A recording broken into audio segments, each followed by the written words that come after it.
Salam, tanış olun. Bu mənim ən səssiz və ən sadiq dostumdur. Mən onu Sümüklər Səltənətinin sədri adlandırıram. Bəs siz onu necə adlandırardınız? Zəhmət olmasa şərhlərə yazarsınız. İndi isə onun üzərində sizə gövdə skeletini izah edəcəm. Ümumiyyətlə insanın skeleti 3 hissəyə ayrılır. Kəllənin skeleti, gövdənin skeleti və ətrafların skeleti. Mən isə məhz gövdə skeleti haqqında məlumat verəcəm. Gövdənin skeleti onurğa sütunundan və döş qəfəsindən ibarətdir. Onurğa boyun, döş, bel, qoma və büzdüm şöbələrinə ayrılır və insanda dik yeriməklə əlaqədar olaraq onurğada S şəklində əyrilik əmələ gəlmişdir. Boyun və bel şöbələri önə doğru əyilərək lordoz əyriliyini, döş və omma şöbələri isə arxaya doğru əyilərək kifoz əyriliyini əmələ gətirmişdir. Bəzi insanlarda isə həm də yanlara doğru əyrilik olur ki, bunu skolyoz adlandırırıq və bu patoloji hal hesab olunur. Boyun şöbəsində əksər məməlilərdə olduğu kimi 7 ədəd fəqərə vardır. Birinci boyun fəqərəsi atlas adlanır və o kəllənin ənsə sümüyünə hərəkətli birləşmişdir. Həmçinin ikinci boyun fəqərəsi olan epistrafiya da hərəkətli birləşmişdir. Yerdə qalan fəqərələr, boyun fəqərələri isə yarım hərəkətli birləşmə əmələ gətirir. Döş şöbəsində 12 ədəd fəqərə vardır və bu fəqərələr təkcə yuxarıdan və aşağıdan yox, həmçinin də yanlardan sümük birləşməsi əmələ gətirir. Çünki hər bir döş fəqərəsinə 2 ədəd qabırğa birləşmişdir. Ən böyük fəqərə cisimləri bel şöbəsində müşahidə olunur. Orada 5 ədəd fəqərə vardır və bu fəqərələr yuxarıdan və aşağıdan bir-birləri ilə birləşmişdir. Omma şöbəsində 5 ədəd fəqərə olur ki, onlara həm də yanlardan sümük birləşməsi birləşmişdir. Çünki 2 ədəd çanaq sümüyü hərəkətsiz olaraq omma sümüyünə birləşmişdir. Omma fəqərələri yetkin insanlarda birləşərək tək bir sümük əmələ gətirir.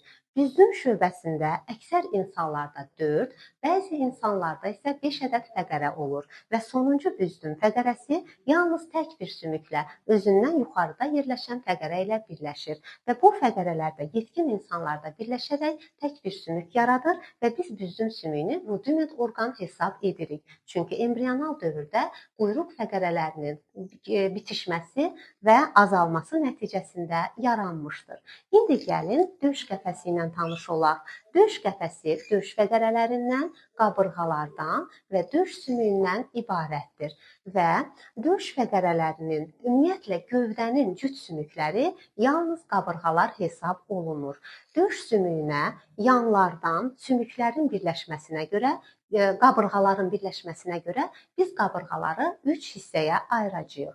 7 cüt qabırğa bilavasitə döş sümüyünə birləşir və biz onları həqiqi qabırğalar adlandırırıq.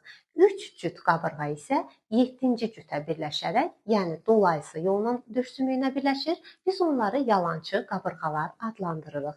11 və 12-ci döş fəqərələrinə birləşən qabırğalar isə gördüyünüz kimi qısa olub, gəlib döş sümüyünə birləşmir və biz onları sərbəst və ya üzən qabırğalar adlandırırıq. Döş sümüyünə həmçinin gövdədən kənar sümük birləşməsi də vardır. 2 ədəd körpücük sümüyü birləşmişdir və ümumiyyətlə cəmi bilavasitə döş sümüyünə birləşən sümüklərin sayı 16 ədəddir. 14 ədəd qabırğa və 2 ədəd körpücük sümükləri.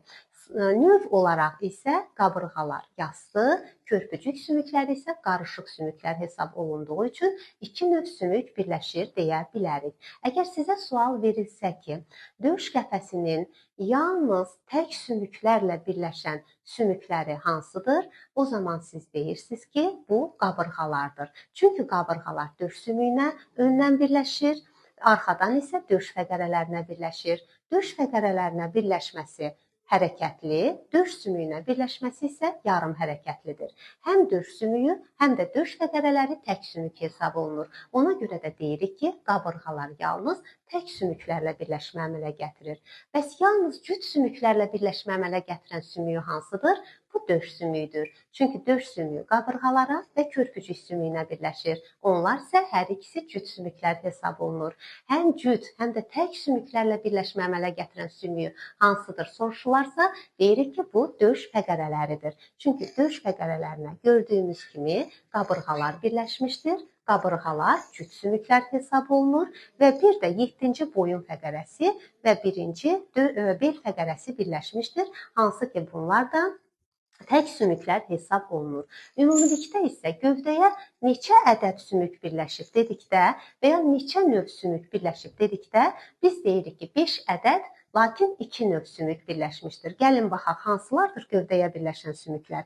2 ədəd çanaq sümüyüdür, 1 ədəd ənsə sümüyüdür və 2 ədəd körpücük sümüyüdür. Yəni cəmi 5 sümükdür. Bəs neçə növdür? Çanaq və ənsə sümüyü yastı, körpücük sümükləri isə qarışıq sümüklər hesab olunur.